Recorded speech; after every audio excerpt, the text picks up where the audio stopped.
Ladies hostel ఒక అమ్మాయి, girls hostel ఒక అమ్మాయి కెమెరాలో సీక్రెట్గా, బాత్రూంలో సీక్రెట్గా కెమెరాలు పెట్టి వీడియోలు తీస్తుందండి. ఏం చెప్పాలండి అమ్మాయికి? అవ్వా, ఒక అమ్మాయి అయి ఉండి అమ్మాయిలు నూడు వీడియోలు బాత్రూంలో కెమెరాలు పెట్టి వీడియోలు తీస్తుందంటే ఏం చెప్పాలి? ఈ అమ్మాయి మైండ్ ఎలా ఉందండి? ఈ అమ్మాయి ఎవరు అసలు? చదువుకోవడానికి వెళ్ళిందా? హాస్టల్కి ఎందుకు వెళ్ళింది ఈ అమ్మాయి?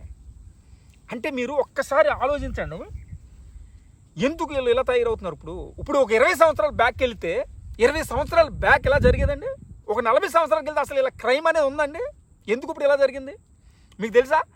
ఒక చిన్న అబద్ధం ఆడినా, ఒక చిన్న తప్పు చేసినా 20-30, మా చిన్నప్పుడు పిచ్చ కొట్టడి, మామూలు కొట్టడి కాదండి, అది ఉచ్చ పడిపోద్ది.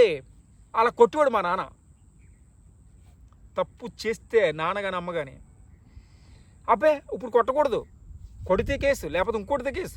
ఇప్పుడు నేను చెప్పేది ఏంటంటే, పేరెంట్స్ ఆలోచించవలసిన విషయం ఏంటంటే, ఎక్కడో తప్పు జరిగిపోతుంది. పేరెంట్స్ కానీ, గవర్నమెంట్ సిస్టమ్ కానీ, మనం కానీ, నువ్వు కానీ, నేను కానీ, ప్రతి ఒక్కరు ఆలోచించవలసిన విషయం ఏంటంటే, ఎక్కడో పెంపకంలో తేడా జరుగుతుంది, ఎక్కడో గవర్నమెంట్ సిస్టంలో తేడా జరుగుతుంది, ఎక్కడో రూల్స్ మారిపోతాము, రూల్స్ కరెక్ట్గా లేవు.